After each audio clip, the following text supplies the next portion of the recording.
Hello, this will be a demonstration of proposition 6 from book 10 of Euclid's Elements, which says that if a magnitude is to another magnitude, just as a number is to a number, then these two magnitudes will be commensurable to one another. We're given two magnitudes, A and B, just like last time. But unlike last time, we are not given that they are commensurable. On the other hand, we are given that the ratio which A has to B is the same as the ratio which this number D has to this number E, right there.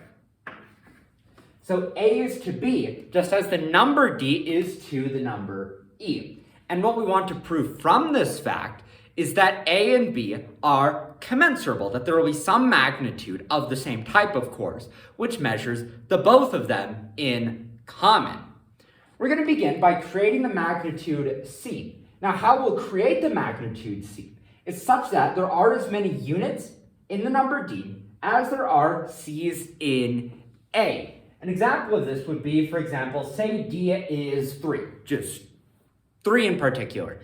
And then what we would do is that C, how we would create it like this, is that it would be the third part of A.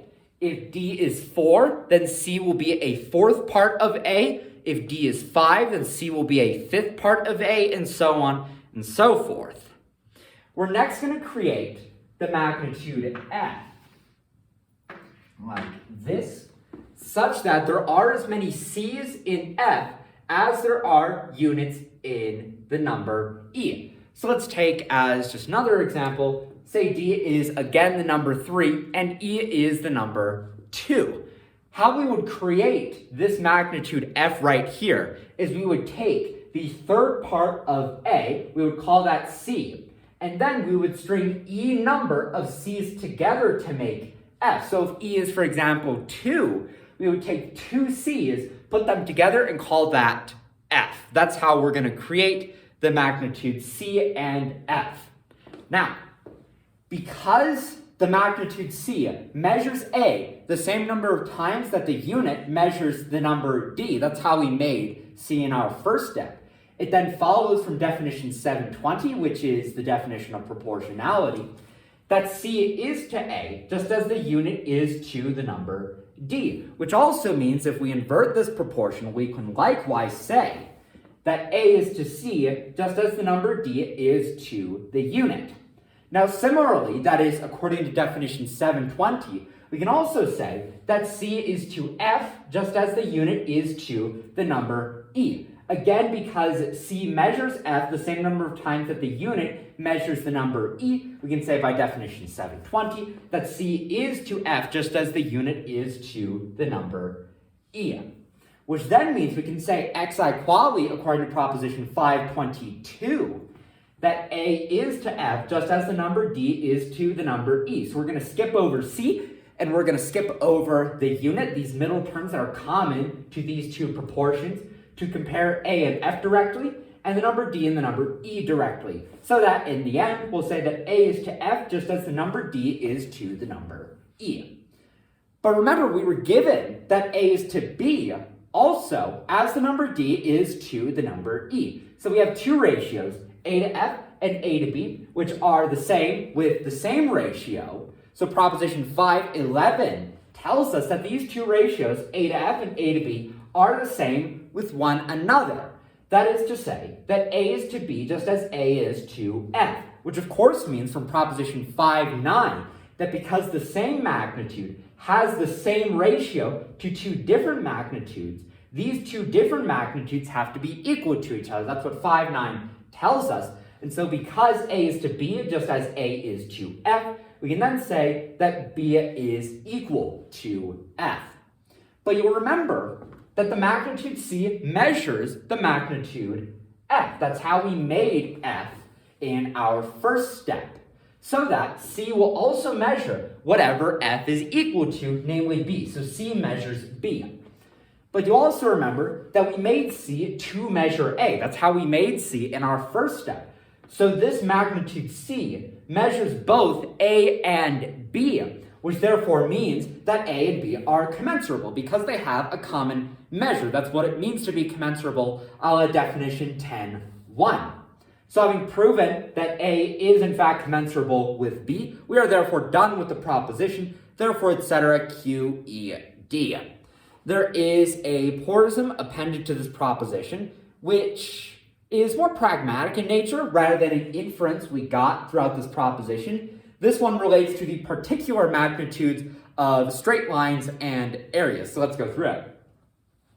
From this, Euclid says, it is manifest that if there be two numbers as D and E, and a straight line as A, for example, then it is possible to find another straight line as F, such that A is to F, just as the number D is to the number E. The first part of this porism is straightforward enough. If you have two numbers in a straight line, you can find a second straight line that is a fourth proportional to D, E, and A, so that the number D is to the number E, just as A is to F. Where this comes from in our proposition is how we created F in our first step. We divided A into D numbered parts.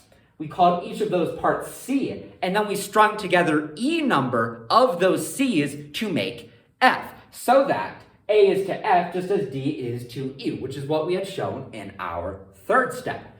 Now, the second part of this porism is not an extrapolation from this proposition, but how we are going to use it.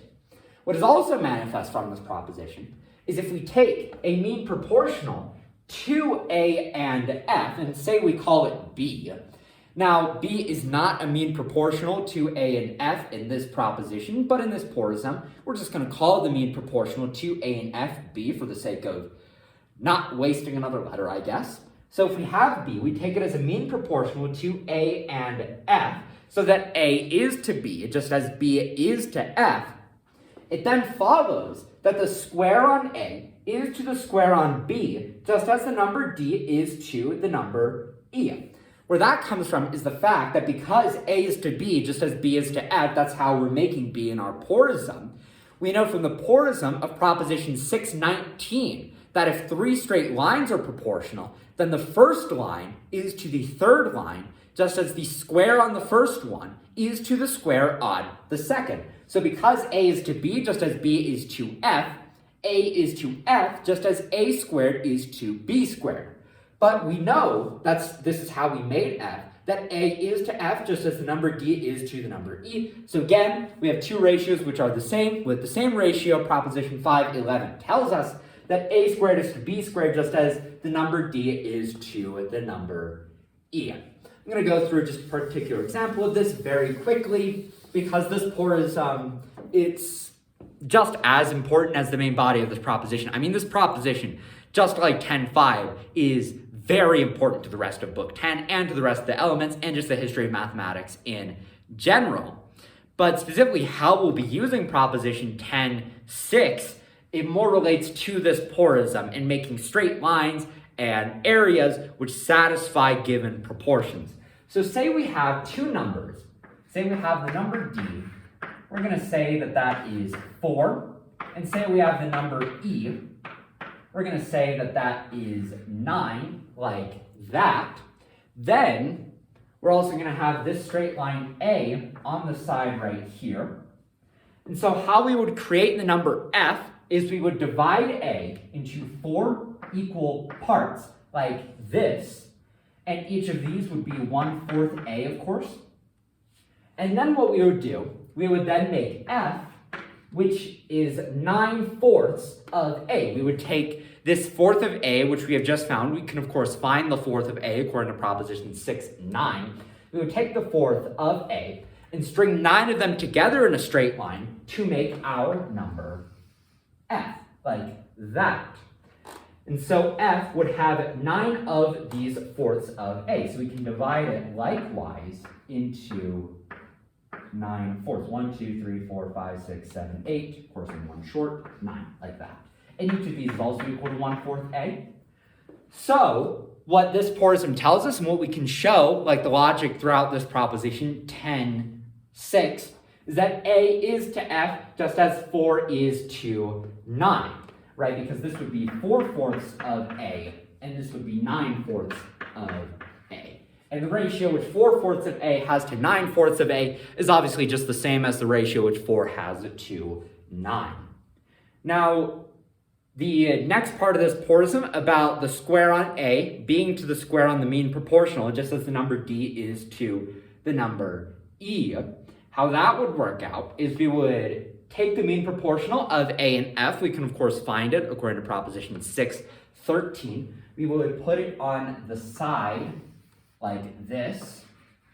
And then what this part of the porism tells us is if we build a square on top of A, like this, and we likewise build a square on top of B, like this, then the ratio which this square on A has to this square on B will be the same as the ratio which 4 has to 9. And we can verify that easily enough. Say we call, or we give this line A the number of 4, then F would be 9, and B, being the mean proportional, would be 6. So this would be a square of side length 4. This would be a square of side length 6. And what this porism is telling us is that the square on 4 is to the square on 6, just as 4 is to 9. The square on 4 is 16. The square on 6 is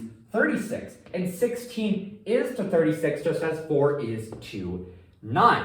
So we see that this proposition and its porism hold, which is always a delight. That's all I've got to say about this proposition. I hope this was helpful. And with this being the end of the video, I'm going to end the video right here and move on to proposition 10(7).